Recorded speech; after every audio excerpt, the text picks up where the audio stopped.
No. Come on, where is it? Dave, it's your Idaho Central app here. Any chance you're missing a debit card?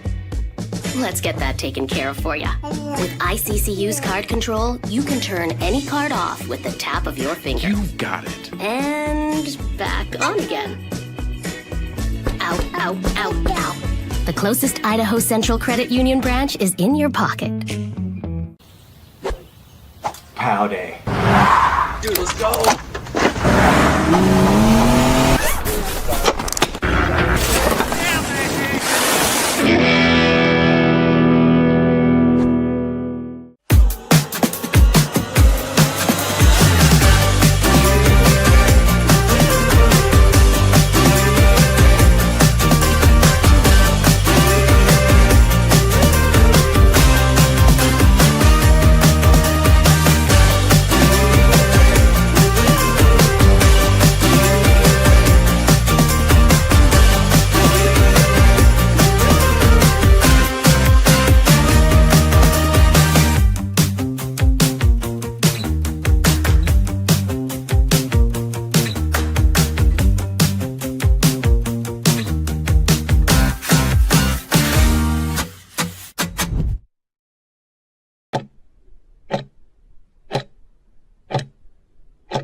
This is Bronco Nation News Live. The best interviews, the most informed opinions, the latest breaking news, all from the top Boise State insiders. Bronco Nation News Live from BroncoNationNews.com is presented by RowPaint.com, the official paint and coatings company of Boise State Athletics. All Bronco Nation news broadcasts come from the Western Collective Studios. Head down to Western Collective's locations in Garden City or downtown Boise to try some of their delicious beers, including the Horseshoe Golden Ale, the first beer to support an NIL collective. Now, here's four-time NSMA Idaho Sports Writer of the Year, BJ Rains, with another edition of Bronco Nation News Live. Hey, how we doing, Bronco Nation? Happy Monday. Welcome on into a live edition here at Bronco Nation News Live here at BroncoNationNews.com. It's a blue and orange store Monday, so shout out Travis Hawks Blue and Orange Store. Appreciate their support of Bronco Nation News. Get on out there and get your half-off Fiesta Bowl gear, your basketball jerseys, all your gear at the Blue and Orange Store and online anywhere in the world at the blueandorange.store.com. You see we have two just bright-eyed, bushy-tailed faces here on a Monday morning joining us. As always, we have our man Mike Prater, and then here to help us talk a little basketball and try to figure out what's going on with this team ahead of Wednesday's game for a few minutes to kick off the show is our man Matt Bauscher as well. Good morning, gentlemen. How we doing? Good morning. I'm doing great. I'm doing great. Anytime I can show up on a Monday morning and hang out with Matt Bauscher is a great day. So it's going to be a spectacular week, Bausch. Thank you. And great article yesterday, Prater. I read it after church yesterday morning, and I had my daughter actually read the article, who turned 10. Today's her 10th birthday. She read the article to all of us, and well written. I just thought it was beautifully done. I appreciate that. My only question back to you is, why didn't you read it in church? Why did you wait till after church to read it? Come on. In church. Thank you, bud. Appreciate you. We will get to that column. I do want to discuss that, Mike, a little later in the show. Kellen Moore also heading to the Super Bowl. Want to talk about that as well. But wanted to it worked in the schedule to kick it off right at 9 with Matt and talk a little basketball as we get set for Wednesday's game against Nevada. And, it's interesting times here, Matt. Ups and downs over the years of this program, and this was supposed to be another one of the ups, and it still can be, but right now they're in a little bit of a funk here. Lost 4 of the last 6 games, lost some tough road games here, and no game over the weekend. They had the bye to kind of figure some things out a little bit. So where are you, I guess, Matt, before we dive into some of the issues here, just kind of big picture with this team right now? Yeah, I think the schedule was very front-loaded, which we got our battle wounds early. I mean, going to Utah State, San Diego State, and Colorado State in a matter of, 10 or 12 days, I mean, is the gauntlet, I would say. And we're sitting at 5-4. San Diego State, us, UNLV's 6th, Nevada's 7th. Nevada beat Oklahoma State, Washington, VCU, and they're sitting at 7. It's a tough league. And I said at the beginning of the year, if we can go 14-6 in this Mountain West, I'd consider it a fantastic Mountain West League resume. Well, and it's very much on the table. We got 11 games left, and I bet we're going to be favored to win probably 9 or 10 of them. Yeah. 5-4 right now in the league. And yeah, according to Ken Palm and Mike, when I came on with you on Friday, one of the things I said was kind of there are reasons out there, I guess, to have some optimism. And yeah, you look at some of the metrics. I mean, they are projected to win 9 of the remaining 11 games. They're projected to lose at San Diego State and at Nevada, but even the at Nevada loss are only projected to lose by 1 point. So you still get Fresno State, you get San Jose State in there, you still have Fresno again, you get Air Force, but you still get Colorado State, Utah State, New Mexico, and Nevada all at home too. So, I mean, a lot of these teams ahead of them. And if you want to take a look at Colorado State's schedule, they haven't played anybody yet. So, I mean, it's going to balance out here a little bit. Boise State has played some of the tougher teams in the league. But for you, Matt, just, when it's all supposed to come together and you're the preseason favorite to win the league and it just hasn't come together to this point, and they have what Leon Rice called the rock bottom after that loss against Colorado State. How do you, as a former player, when you're in that locker room and it's not going good, how do you try to just salvage this thing and turn this thing around? I mean, the ball bounces weird ways in life and in sports. I mean, you're wearing your Kansas City Chiefs shirt today, and you talk about a missed catch, on that 4th down, or you talk about the week before, the reason why the Bills are in it is because of a catch my 6-year-old son would have caught. He doesn't catch on the 2-point conversion. You talk about a ball that hits the rim 3 times and goes in at Utah State for a 4-point play, and then the 3-pointer with Boston College, and we all saw the 3-pointer on the offensive rebound there. And now you're talking 16-4. Everything's great. You should play a deep team, play 10 guys, let everybody get 15 to 22 minutes, and everything's great. But the reality is I don't think you can play 10 guys. And it's not fun for the coach's position in this. Everybody wants to play transfer portal world, but that's the blatant truth. If you play everybody, nobody has rhythm. I mean, you play 15 minutes a game. It's really hard to get a consistent rhythm. So it's always what the talking heads have said bad about Leon. He's not deep, he's 7 guys deep, he's 8 guys deep, but we knew what we were going to get and we knew who was going to play.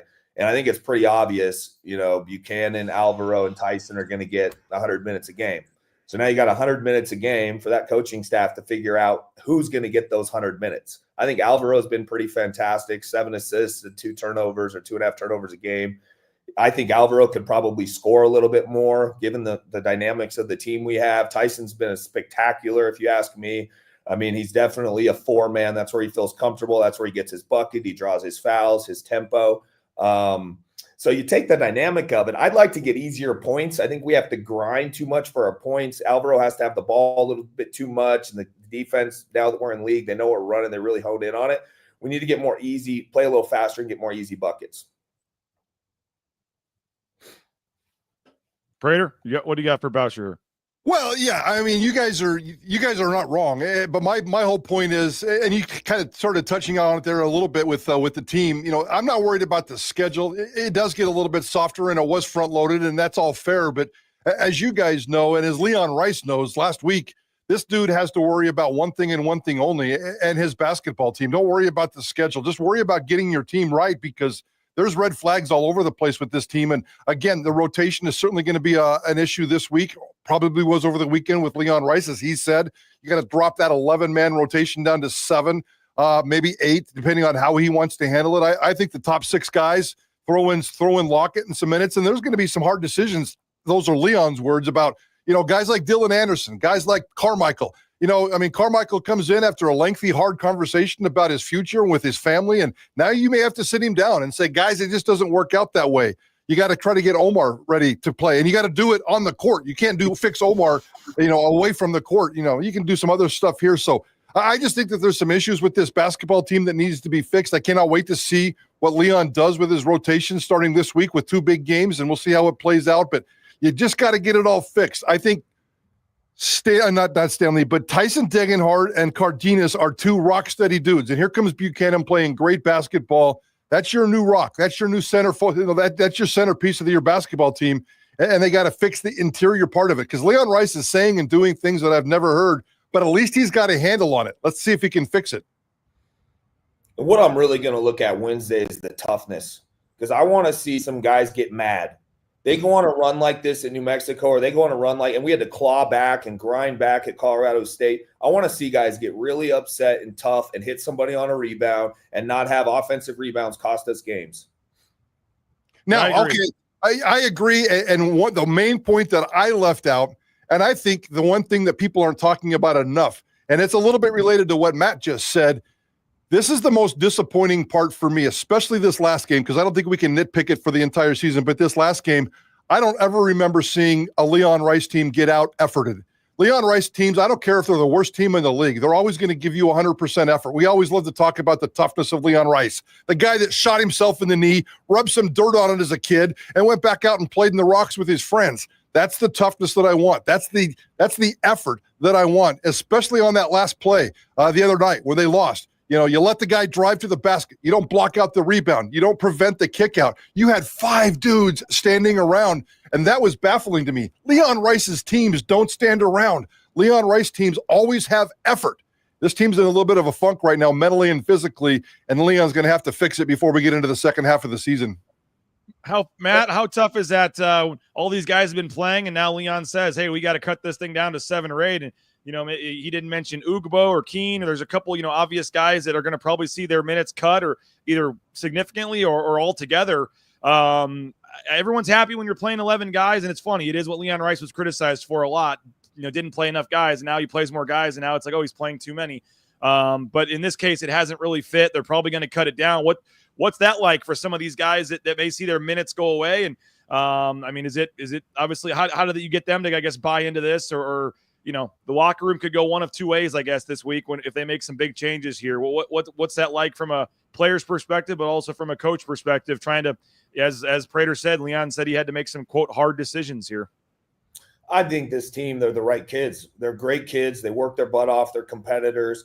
Maybe, they're going to get disappointed, but they're going to go hard, and they're one injury away from being right in the lineup. So everybody's going to stay afloat. And there might be games where he gives a guy 3-4 minutes, they hit a couple shots, get a steal, and that guy ends up playing 25 minutes. It might be game specific considering matchups, it might be different rosters, but I think he's going to give guys a little longer leash and give them a little more flow to try to build that continuity. And I want to go back to the Burns defense, the hitting people, the taking charges, and you say what you want about like a Max Rice or a Key Jab and those guys, they were tough as nails. They were scrappy. They were tough. And I think with the week off, the timing could not be better. Nevada's coming to the house on Wednesday. And here's a little call out to the Boise State Bronco Nation. You have a 9:15 p.m. game at New Mexico, and you're there, BJ, and that place is sold out, 16,000 people. We're complaining about an 8 p.m. game or this and that. If we're going to be diehard fans and try to compare ourselves to a Utah State, to a San Diego State, to a New Mexico, we got to step up. And I would start with the students too, man. And I don't like calling people out, whatever, but I think the Absolutely. student body, that I go back to that San Diego State game where I know it was quote winter break, but to not still be able to get more than 50 students that live in the area to come out to that San Diego State game. You're a former player, Matt. I know it's tough. The tickets aren't cheap, but for students, fans, they've tried. They've upgraded the sound system in the middle of the season after people were complaining about it. They've stepped up with some different videos. Like, it seems like the administration at least has tried on the fly, basically saying that some things needed improvements and they fixed it. And for the most part, fans are showing up. They're just not necessarily into the game or as loud. And Prater, I know it's been a problem for years too, but we just got to figure out this lifetime seat thing. Just too many orange empty seats in the lower level every single game. Yeah, and the lifetime seat thing has been a battle. I covered my first game at Boise State in 1993, and they were talking about lifetime seat issues then. They were talking about crowds then. They were talking about the student section then, and you guys know, Bauscher, as well, that the student section has been an issue up and down for 30, 35, 40 years around here. So, I think it's just something in the DNA, something in the water in this community. I'm not sure you're ever going to be able to fix the consistency of the students' problem, because we all agree that they sometimes show up and it's unbelievable. It's just the other times that they don't. the lifetime seat thing. I'm not smart enough, and I want to write a column. It's on my list, BJ, and we're going to kind of dive into the issue of these lifetime seats because I want to know some facts and I want to know some hard numbers. How many of them are there? Who's passing them down? How many of them are stuck in purgatory? What Boise State probably needs to do is come up with, say, I don't know, I'm not a business guy or a smart guy, but let's say they come up with $1 million. Good luck with that. And then you just have to buy them out. You take that one lump sum and you buy out these lifetime members. That's going to be a really, really not a poor investment, a tough investment early on. But you can't continue with this forever. You can't be down the road 20 years from now and still be dealing with this lifetime issue, especially with no premium seats inside that building. So buy them out. Take the one hit lump.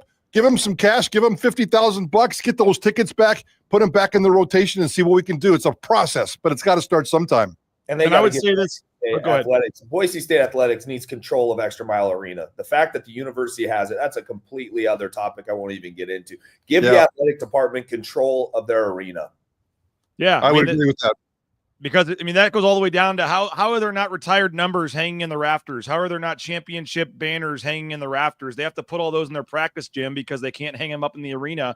There's, Tyson Degenhardt's number should be hanging from the rafters someday, and that can't happen because of they can't hang up unless they wanted to put them up and take them down for every single game. They can't put them up because of that. And so, that's another topic for another day. And, I do get it. I'm not trying to rag on the students. It is like, I get it. They're not Kansas. They're not whatever. The basketball tradition here over the years hasn't been what it has been at other places, and it's the chicken or the egg. I get it, Matt.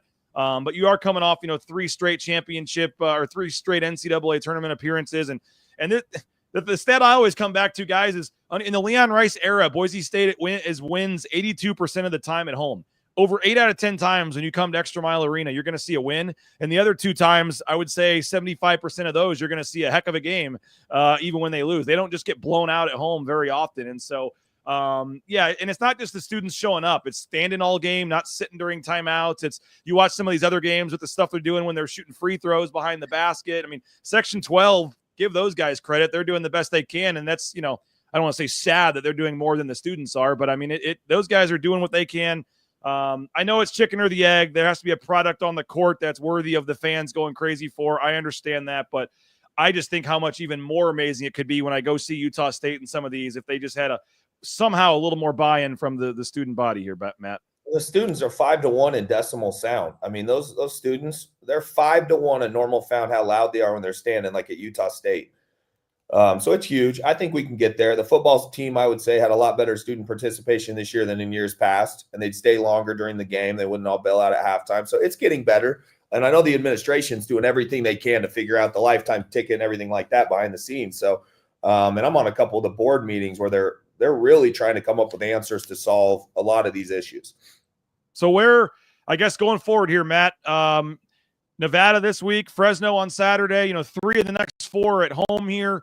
They had this bye, then they have another bye before they go to San Diego State. There's, I know they have to go to UNLV, but there's a chance they could, get going a little bit of a run here and get 4 in a row, going down to San Diego, feeling better about things. And I know they're obviously going to be ready for a rematch with them with how they played when they came here a couple weeks ago. So I guess just what's your big picture kind of moving forward here and your optimism that they still can?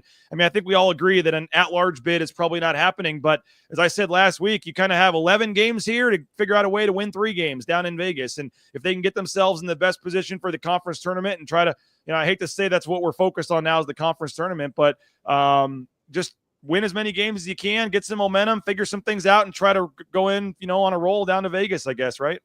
Absolutely. It's one game at a time. You can't look too far ahead, and every team, there's not an easy game. Look at Nevada. The last 2 games, they lost by 20 points. They had Utah State and San Diego State at home and Utah State on the road. So, they're coming off 2 20-point losses. You could better believe they are going to be just spitting fire coming in here on Wednesday, and we got to match their intensity and actually exceed it and really hit them in the face to begin the game.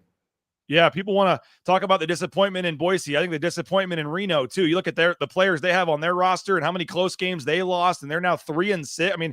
They may be the best 3-6 team in the history of the Mountain West Conference. That is crazy to see how far Nevada has fallen. So, Matt, appreciate yeah, huh? San Diego State too. They're right there with us. They beat Houston, and the budget they have for NIL and everything else, I won't even get into. Prater, you saw my house for the first time yesterday, and you could thank this guy right here, Matt Bauscher, because I had another house down on Eagle Road that I liked, and he told me you don't want this one. He was adamant. They're going to expand the road. You don't want this. It looks nice now, but give it time. And he held off on it, and then we ended up losing it. And I was actually kind of ticked at him for a little while that we didn't get it. And then that is true. It did end up costing me about $75,000 more, out of my pocket for this one. But we are so much more happier with the house we ended up in, and we had the situation, and Kelly and the whole crew there did a tremendous job helping us out. And we are eternally grateful. We got the best value for our home. We got the best value on this one, and it was all because of Matt and his team. And whenever we do the graphic and put the picture up there, there's 20 people in the picture. And I always say you get to know everybody in the picture here because every step of the process was different. And I know the numbers say you're number one, Matt, but we firsthand, man, this summer was a tremendous process. And Prater, we can thank this guy right here for the gathering we had yesterday. Just add one more assist to the Matt Bauscher record book. I love it. An assist, and he keeps cranking out the assist, even though he still hasn't played basketball at Boise State in a long time. Love it. Nicely done, Bauscher. And the house was pretty cool. The party room, I'm assuming you had everything to do with because it was. No, he hasn't been back yet. We need to get him back over here. He hasn't been back over here and seen the game room and stuff yet. So we're gonna get a little. We're trying to figure out the date here. We'll get a little BNN barbecue or something back over here and get Matt back over. But Matt, I know. Give us the update, I guess. I know things are going good over there. It was a record year for you guys last year, and I know you guys are excited, and you got a lot of different projects in the works moving forward here at Bauscher Real Estate. Yeah, 2024 is the best year we've ever had, which was humbling because it's an amazing community. We love what we do. We give it every ounce of energy we have. We pour our heart and soul into it, and somebody tells somebody tells somebody else, and next thing you know, you have a record year. Well, BauscherRealEstate.com is the website. You can reach out to them various ways. BauscherRealEstate.com. Matt, we appreciate you. And I know everybody, I know everybody has 4 or 5 friends that are realtors in this town, but this guy right here, backs it up in terms of supporting BNN and supporting Boise State. So we appreciate you, Matt, and we'll see you Wednesday night, 8:00, man. Big game. Thank you guys for everything you do for Bronco Nation. Appreciate it, Matt. There he is, Matt Bauscher, Bauscher Real Estate. Prater, appreciate him as always for jumping on.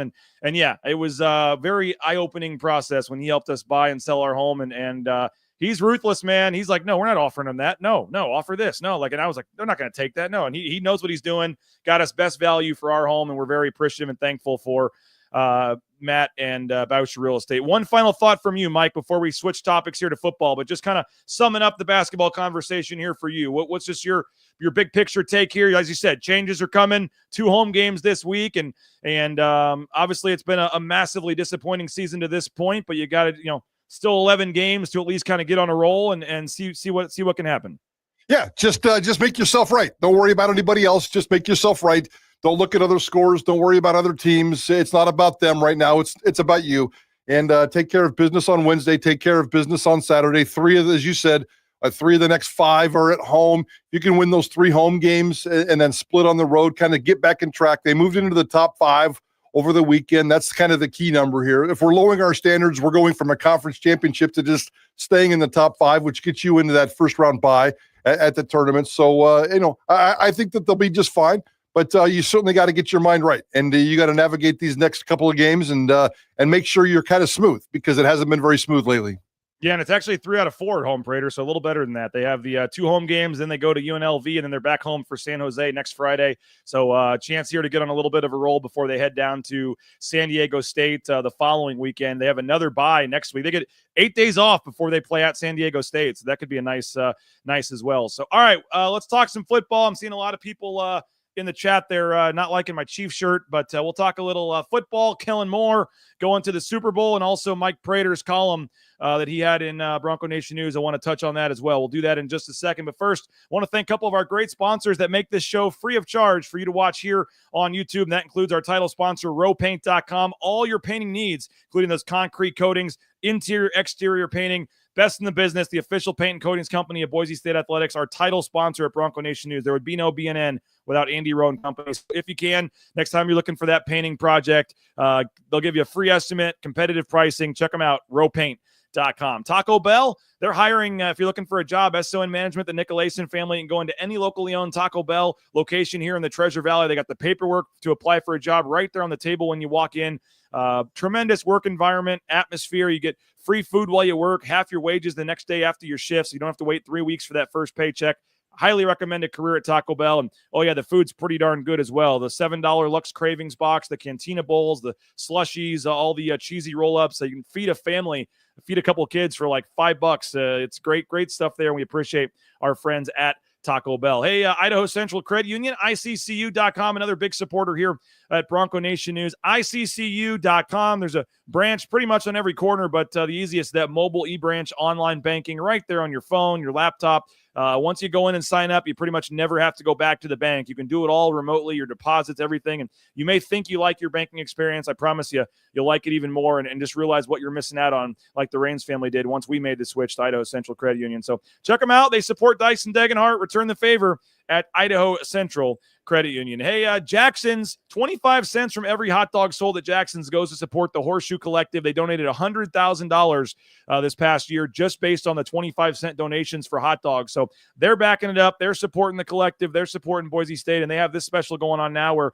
when the Broncos score 70 points, 2 days later, you can get a hot dog and a fountain drink for $2 using your Let's Go Rewards app. I believe you get a free banana as well. So support the Broncos, root for them to get 70, and then 2 days later, you can get a hot dog and a fountain drink for $2 at Jackson's. Hey, Snake River Pool and Spa, patio and game locations in Twin Falls, Boise, Meridian, Nampa. They've been around since 1978. They're part of the Boise State home team. Check them out, Snake River Pool and Spa, patio and game, whether it's a spa, whether it's a pool table, whether it's a sauna. They got you covered. You can view their full inventory and options online at thespateam.com. And this is a Monday edition of the Blue and Orange Store, Bronco Nation News Live. And at the Blue and Orange Store, they got the new Boise State jerseys. They got the Nike jerseys. They still have some Fiesta Bowl gear for half off. They've got the Ashton Genty NIL gear, all kinds of stuff. But the new arrival is the new Nike jerseys here. So if you're looking for a Boise State gear for the game Wednesday, sweatshirt, coaches, polo, hats, they got for the best selection at the best prices, the Blue and Orange Store. Check them out online. Support them at theblueandorangestore.com. All right, Mike Prater. Kellen Moore, by the way, the Chiefs, I know folks want to get on me. Yes, I will set the record straight here, Mike Prater. I did grow up a St. Louis Rams fan primarily. Yes, I was a St. Louis Rams fan, but I am not a Patrick Mahomes bandwagon Chiefs fan. I did make the switch before Patrick Mahomes was probably even at Texas Tech. And my wife knows Alex Smith's family. And we went to school in Kansas. My wife is from Kansas. Her family is lifelong Chiefs fans. So I always rooted for the Chiefs going back to like 2010 when I met my wife, or 2009. But then they were the second team. Then they became the first team when the Rams left town. They're the closest team to St. Louis, I think. I don't know if maybe the Indianapolis Colts are slightly closer. I don't know, actually. But either way, no, I'm not a Patrick Mahomes bandwagoner. And I wouldn't even say I'm like a diehard, like crying when they lose type fan. I'm just an NFL fan and decided to root for the Chiefs, and they're my team, and it's been a fun last couple of years. So the Chiefs are now in the Super Bowl for the third year in a row. I do feel terrible for Josh Allen and Khalil Shakir and the Bills, man. They just can't quite get over that hump, and there was some close calls and plays in that game. Great game. But on the other side, Kellen Moore going to the Super Bowl. We'll see. I think he might be interviewing as early as today in person with the New Orleans Saints for their head coaching position. So life is good right now for Kellen Moore. But now we have Eagles and Chiefs in the Super Bowl. Well, first of all, BJ, you never have to justify your fandom. And you're a lot nicer and a lot more diplomatic than I am, because you just kind of explained it very well. I would just tell everybody, screw you. I can like whoever the hell I want. You don't ever have to explain your fandom. So I love the Chiefs, and I think it's awesome that they're in the Super Bowl. So I'm going to root for you. But I also love Kellen Moore. And I haven't decided who I'm actually going to root for in the Super Bowl, but I think it's a great storyline. I think it's a great matchup. I know we're going to dive into Kellen Moore here a little bit. I wish there was a Boise State player. That drought's gotten a little too long for me. Back to 2018 with Jay Ajayi, the last time a Boise State player was actually in a Super Bowl, and it'd be kind of fun to actually get the player itself. But Kellen Moore is a pretty good name. And Kellen Moore is in his first Super Bowl, and that's a very cool deal. So I can't wait. They're going to spend a couple of weeks talking about this, but you're right. It sounds like the Saints might be flying into Philadelphia today for that one-on-one interview with Kellen. If not, they'll figure out the logistics later on this week. How crazy cool would that be? And this is ball game yesterday kind of reminded me that, He's going to the Super Bowl. He might be interviewing with the Saints. The Super Bowls in New Orleans are the stars and the moons aligning for Kellen Moore to become this rock star in the NFL at another level that we haven't even seen before. I think that storyline is very much in play, BJ. What do you make of the Saints franchise? Would that be a good landing spot for Kellen? I do. I really, truly do. The Cowboys were a nightmare. And I said from day one, stay away from that job, stay away from that job. And I want nothing to do with it. I want nothing to do with the Jaguars job. And I've seen some people out there saying, why would he want the Saints job? Well, first of all, it's a fairly safe landing space for a first-time head coach. It's got a lot of red flags. He's got a lot of questions, as most coaches do when they become head coaches for the first time in the NFL. But I think the ownership is decent. The management is decent. The roster is decent. The expectations are decent. There's a lot of different comfortable spots, landing spots for Kellen Moore with New Orleans. It might come down to McCarthy. It might come down to Moore. I don't know if you want the adult in the room or the growing adult in the room in Kellen Moore as opposed to McCarthy. There's 2 or 3 other dudes in the mix as well, but we'll see how it plays out. But if Kellen Moore ends up getting his first NFL head coaching gig, I've always said you've got to find the right place, because I think that there's some red flags with Kellen Moore as a head coach in the NFL. I think the New Orleans Saints check a lot of boxes for me. They're wanting me to acknowledge in the chat the 4th and 1 call was terrible. Allen got that first down. He probably. I mean, the rule is kind of, man. I don't know, man. I don't know. That's debatable. The rule's kind of dumb though. Where like if you can't see the ball, like some of those ones that maybe not as clear in this one, but some of those where it's obvious the guy got across, but if you can't see the ball, they can't change the call or whatever. I mean, you've got to see the ball. So, did he probably get it? Yeah, he probably did. You don't know. You're not so sure there. It's a 50-50 call. And yes, 50-50 calls tend to go to the Chiefs. We can certainly debate that, and that's not going away. But, I thought it was fine. I had no problem with that call. Okay. The play before that on 3rd down, I was surprised they didn't show a replay of that. I wondered if it was Kincaid or I forget who it was that was falling forward and may have had the knee down before the ball crossed, but they marked him short on the 3rd down play before that. I thought he might have had that, but there was, by the way, go back and look on I forget who caught it, but the long touchdown that the Bills had that pulled them within 4 there, I think in late 3rd quarter or something. There was a clear false start on the Bills lineman that wasn't called, but we haven't heard much about. We haven't heard anything about that when it benefits the Bills touchdown there on that. But yeah. I mean, or how about my boy Kincaid? I love Kincaid and he's awesome. But come on, dude, you got to make a catch. That ball was. It would have been a tough catch, but a pro in that situation, you have to make that catch. And it's unfortunate he couldn't make that catch, and it's unfortunate that people are looking at mistakes of other people as opposed to mistakes made by the Bills themselves. Yeah, the Bills had some opportunities in that game, and yeah, the Chiefs. If they got a questionable call or two, great. I mean, okay. Yeah, they have over time, they've benefited the 50-50 calls. I'm not going to deny that, but it is what it is. I'll take it. They won the game. So, but yeah, if you want to say they were handed, says, we're not calling you bandwagon. We just want you to acknowledge that they were handed a trip to the Super Bowl by the officials. I don't know if it was quite that obvious in this one. No, that's weak. Refs gave the game to the Chiefs. Yeah, I don't know. It's a storyline. I know. I actually thought, I thought it was, and that was actually the replay review, I guess, reviewing that, right? Or I don't know who that one would have technically been on. I mean, they probably would have stuck with whatever they called. Yeah, it is what it is. Chiefs, and we were talking yesterday, Prater. I mean, is Chiefs Eagles probably from a rating standpoint the matchup that the NFL would have wanted? Yeah, whether our listeners this afternoon on Idaho Sports Talk, whether you're just Joe Blow, I don't care what you say.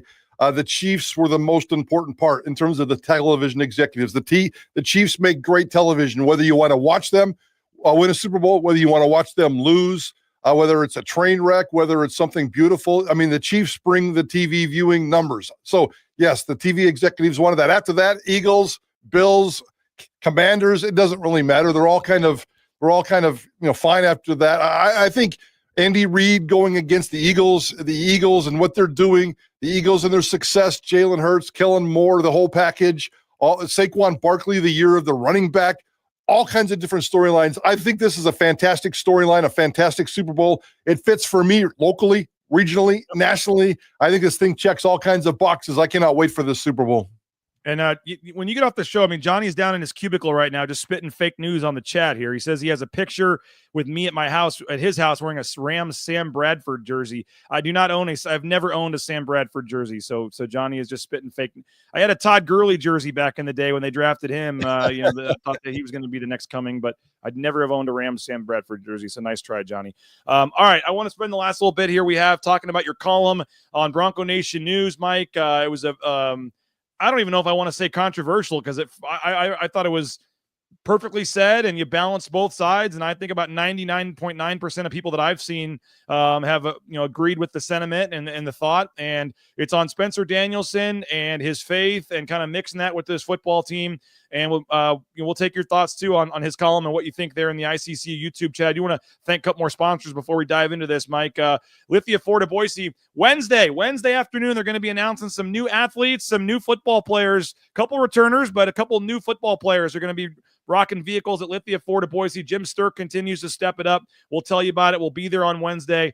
LithiaFordBoise.com. You can view their full inventory of vehicles, but some football players that could have transferred decided to stick around. They're going to be rocking new vehicles at Lithia Ford as part of their package to stay, and we'll tell you more about that on Wednesday. Lithia Ford Boise, LithiaFordBoise.com. We mentioned Matt Bauscher, Bauscher Real Estate. Number one ranked realtor in the Treasure Valley is Matt Bauscher and Bauscher Real Estate. Check them out online, BauscherRealEstate.com. And no home is too big or too small for Matt and his team. They're ready to help you out online, BauscherRealEstate.com. Ridley's Family Markets, shopRidleys.com. They got 13 locations in the state of Idaho, surrounding states as well. Ridley's Family Markets, just get that friendly hometown grocery store feel when you walk in, and you can get savings up to 40% off at the checkout line when you download that Skip app. Ridley's Family Markets, check them out online at shopridleys.com. Hey, if you're looking for a job, maybe you never thought of the trucking industry, but it's a booming industry right now. Transcomservice.com is the website. Transportation Compliance Service is the company, and they can help you out every step of the way. The DOT overweight, all the permits, paperwork, things you need to get registered and get out there towing that first load in no time. If you're looking for an independent career, set your own hours, and get out there and make some real money, consider an industry in the trucking and a career in the trucking industry at transcomservice.com. Hey, leanfeastmeridian.com, leanfeastmeridian.com. I have surpassed the 30 pounds down mark, thanks in part to Lean Feast and their healthy eating options. Leanfeastmeridian.com's chicken, steak, shrimp, fish. I know Prater's been a Lean Feast guy. We appreciate Dave and company over there at Lean Feast. So if you're looking for healthy eating options and just the easiness of it, you can order it, have it delivered. Don't even have to go in, and then you just pop it in the microwave for 2 minutes and you're good to go. And it's good in your refrigerator for up to 5 days. You can order on a Sunday and Monday and have it all week. Lean Feast Meridian, leanfeastmeridian.com. And hey, Signature Roofing, they're sponsoring our voicemail inbox. If you got any voicemails, anything you got, I think tomorrow's the day with Jay. We'll try to listen to some of those. Speakpipe.com/BNN. You can leave us a voicemail, speakpipe.com/BNN. And that is brought to you by Signature Roofing, covering our community for more than 2 decades. Whether it's a re-roof, a repair, an inspection, an estimate, Signature Roofing has you covered online. Check them out at mysignatureroofing.com. All right, Mike Prater, really enjoyed the column. You started it off. By the way, before we dive into the column part, did we just have an earthquake in Boise? I think we may have just had an earthquake in Boise. Really? Did anybody feel that? I don't know if I did or not. Did you? You must have. I think I may have felt, I think I may have felt a little something, but I'm not quite sure. And then I'm not sure if it's showing up on social media, but we may have just had a little tickle here in Boise, Idaho. Okay. I remember the one a couple years ago. I remember it was actually big enough for my the chandelier on our kitchen table to be shaking a little bit, and we felt it for about 10 seconds. But Todd says didn't feel a thing in Meridian, so we'll see if that was just Prater's breakfast or something. But maybe it was the extra nachos I had at your party yesterday a little bit. So, but yeah, I think there may have been something brewing out there a little bit, maybe. All right, well, let us know in the chat if you felt something there. Maybe we had a little earthquake here in Boise, Idaho. Interesting there. That was one of my, I don't know why, Prater, one of my biggest fears growing up was always an earthquake. I don't know why. It's always been one of my, not a huge fan of flying, but I'm doing a little better with that. Tornadoes, living in the Midwest. But there's this New Madrid fault line down near Memphis in southern Missouri. Whenever I would drive like to Memphis or something, and you'd pass that for and it's one of these legendary ones that's like way beyond needing it's going to at some point have a huge earthquake. And I was always like, instead of driving 80, I was going 85 to try to get past it, thinking right there at the fault line was really going to matter if I was 5 miles on one side or the other of it. But I don't know why. That's funny. Growing up, earthquakes was always a weird one for me. I don't know why. I never thought of earthquakes. I was in the 89 San Francisco earthquake, which is exactly why I ended up in Boise, Idaho, because the girlfriend at the time said no more of those earthquakes. So we went from that earthquake to Idaho and really haven't had to deal with it since. The one that happened right in COVID. We were on the air. That happened at 3, 4, 5 o'clock, I think in 2021, and we were on the air. That was a pretty scary one. And since the San Francisco earthquake, I definitely have a little bit of a trigger, but I think we may have just had a little tickle here ourselves, but I don't know. We'll see how it plays out. But yeah, earthquakes are kind of scary, even though I've always said Boise is the safest, most comfortable weather natural disaster city in America. Of course, I say that the other day, and then I repeat it today, and all of a sudden somebody's out there bumbling and rumbling around a little bit. Looks like you're right. They're saying it was a 4.3, 94 miles from Boise. Is the lots of earthquake chatter on Boise popping up. A lot of people are saying Dawn Day. Some others tweeting about it now. So you were correct. Maybe it was still your breakfast, but maybe it was also your earthquake. But you're right there. So wow, interesting. Matt Lamb says Prater getting tickled on air. This is why I tune in. Exactly. Put that on your new BNN slogan. I love that. On a little more serious topic here, Mike, your column that was in the Sunday's edition of Bronco Nation News. I made this one outside the paywall. I made it free for everybody to read. So I hope everybody, even if you're not a paying subscriber, had a chance to go on there and read this column. And because I think it's a serious topic. And I also thought it was just so well written and well done that I didn't want to limit the number of people that got a chance to read this. So if you are not a paying subscriber, hopefully you went on there and read this. Maybe this helped change your mind, convince you to subscribe. But you started it off, Mike Prater. Now seems like a good time to have a serious conversation about football and religion. And you got into kind of the, Spencer Danielson and just kind of, him and his openness with faith and how that's, a sticky situation for some, I guess, just, with being a public university and things like that. I got to say, one of my favorite lines was when you said this past summer in a Las Vegas nightclub of all places, Danielson and I had a one-on-one conversation about religion, self-awareness. Now I know I was there. I wasn't part of the conversation, but I was at the event. So I know what you're talking about, but just but either way, the visual of Mike Prater and Spencer Danielson in the Las Vegas nightclub chatting, it's not quite as exciting as you may think, in terms of the music blaring or the, whatever was going on there. But I just kind of chuckled when I read that. But obviously a very serious topic here. And you tried to take a look at that with obviously some other, letters and things that have come up recently on this topic. Yeah, I think it worked out. I'm glad it worked out. And I was really worried about this one because of obviously the nature of the topic. And I'm glad you made it available for everybody to read and everybody get a chance to go out and read it, even if you're, for this kind of stuff, against this kind of stuff. I think it's a very, very important topic that goes way beyond religion and football. It's all about, how you treat your neighbors and how you treat your fellow man and all that kind of stuff. And those things aren't really my expertise, but I put a lot of time and effort, talked to a lot of people about this one. I actually, my deadline because you're such a taskmaster. My deadline for this column was actually last week, but I wrote that column 4 or 5 different times and I threw away the first 4. I probably ditched and deleted over 5,000 words that I wrote writing this column just because I didn't like the direction of it. And sometimes you start a direction of a column and it kind of takes you in an area you don't want to go and you end up deleting it. And I sat down on Saturday and kind of started over again. And it kind of came together, and I think it worked out. I wanted it to be fair. I wanted it to be balanced. But at the end of the day, the religion stuff, and I made it very clear in that column that, excuse me, that I'm not a religious guy. So I'm speaking some context here, but I know what I see, what I hear, what I feel. And going back to that conversation with Spencer Danielson in that Las Vegas nightclub, self-awareness is a big one for me. So I'm very self-aware of what's going on out there. And in this particular case, I think I came up with the right balance. And hopefully people can see it. You want your people to be, I don't care who it is, you want people to be who they are. I get that it's not that simple. But at the end of the day, everybody should be who they are. And Spencer Danielson is one of the most genuine people I've ever met and ever known. And he should be given credit for that. Yeah, I mean, this is way too, summing it up way too short and, general. But basically you're saying you don't have to like the way Spencer Danielson handles it, but also there's, nothing you can do to stop it. He has every right to act the way that he wants to act. One of my biggest pet peeves in life, and it goes back to me being selfish, the narcissist that I am, I don't want to be told what to do. I realize at work there's a hierarchy and there's a respect with bosses and all that kind of stuff.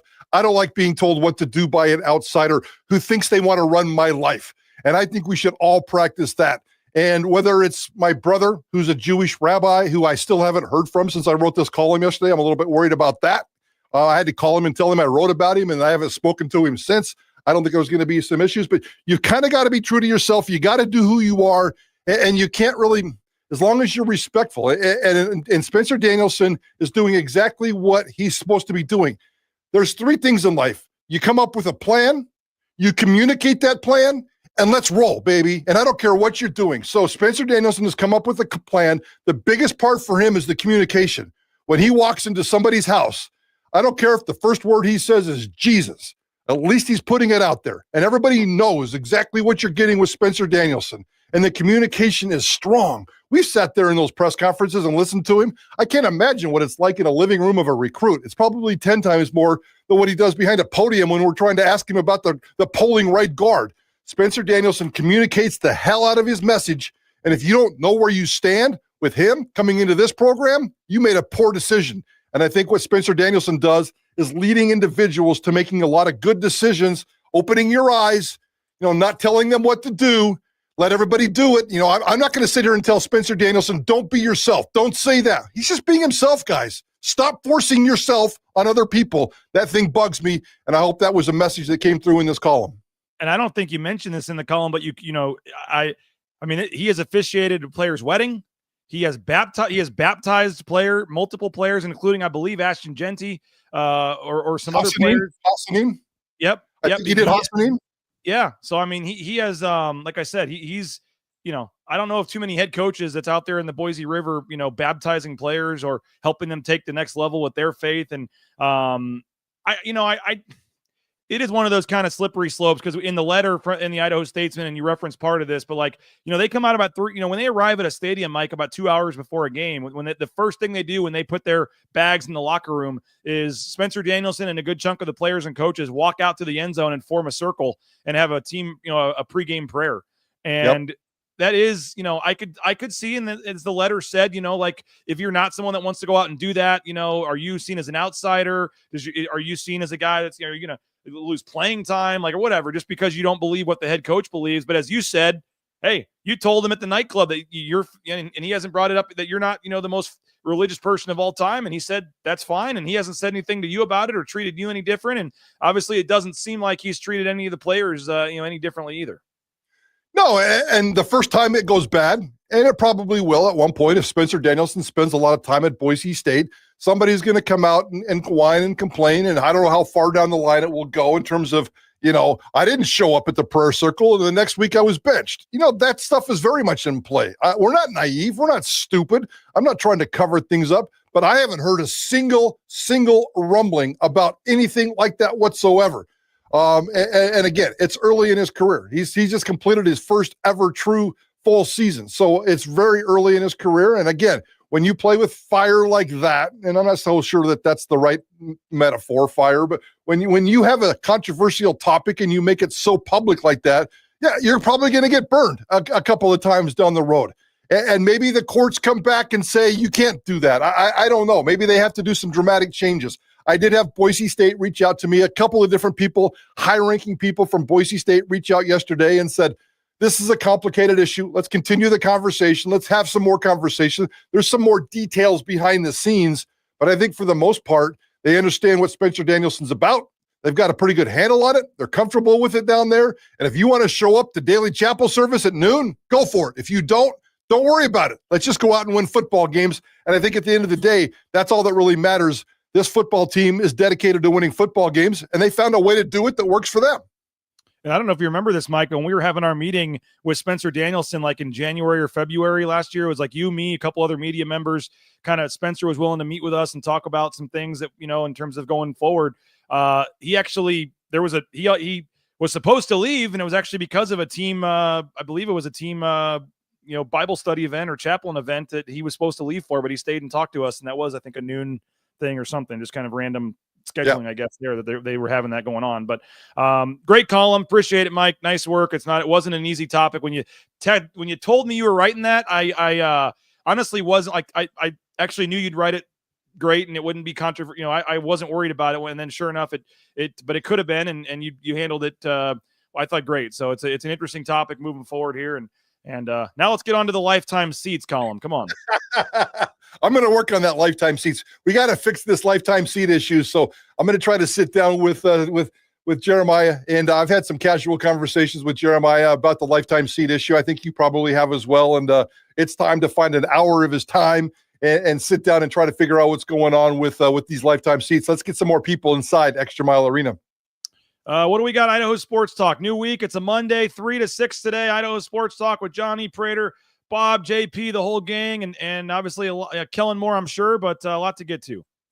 My timing isn't the best, and but maybe it is pretty good. We're not going to be talking about Jesus and religion, but last week I did schedule Spencer Danielson for Idaho Sports Talk. He's coming on today at 5 o'clock live to catch up with us. And we're just, and he knows that we're not talking about this. We're going to sit down and have further conversations, hopefully in public. We might sit down and do a full show on Jesus and religion and football and sports and all that kind of stuff. Today, guys, we're not going to be talking about that. I wish we could, but it's more, he's not coming in studio, and it's worth more than a question or two. Right now, we want to find out about this roster, this offseason, the 16 early enrollees and who's going to make a difference, and all this offseason stuff going on. They're deep into winter conditioning right now, and this roster is taking on a shape of its own. He's out there recruiting. I think you shared a couple of pictures of him at a couple of local high schools with the entire coaching staff the last couple of days. I think he still needs a wide receiver. I'm not sure what else he's chasing. It's getting a little late. School's been going on for a couple of weeks now. But that doesn't mean you can't pick up somebody, and we want to kind of figure out what the offseason is going like and what this roster is looking like these days. Well, we appreciate you as always for jumping on. Mike Prater, thanks to JP for helping get us on as well, and we'll be listening. That's a great get. 5 o'clock, Spencer Danielson live today on Idaho Sports Talk, so make sure you check that out. Go check his column out if you haven't read that. Go subscribe if you haven't subscribed yet, BroncoNationNews.com. You can use that promo code at the bottom, BNN50 deal, to get $20 off your first year. And we appreciate everybody. Have a great rest of your day. We got some basketball interviews later today, so we'll see if Leon Rice, I believe he's talking about 1:30, is willing to divulge any of the changes that are coming yet, or what the plan is there. So we'll get that up on our YouTube channel, and I'm sure you guys will have bites on the show as well the next couple of days. So appreciate you, Mike. Thanks to all of our subscribers. Thanks to all of our advertisers. As always, this show is free of charge on YouTube. Thanks to our advertisers. So go support folks like the Blue and Orange Store and rowpaint.com and all of our great sponsors. And we'll talk to you guys later. Bronco Nation News Live, BroncoNationNews.com. Bronco Nation News is presented by rowpaint.com, Idaho Central Credit Union, Taco Bell, by Lithia Ford, the Blue and Orange Store, Western Collective, by Jackson's, Snake River Pool and Spa, Transportation Compliance Service, Bauscher Real Estate, Ridley's Family Markets, by Circa Las Vegas, Lean Feast, and by Timberstone Golf Course.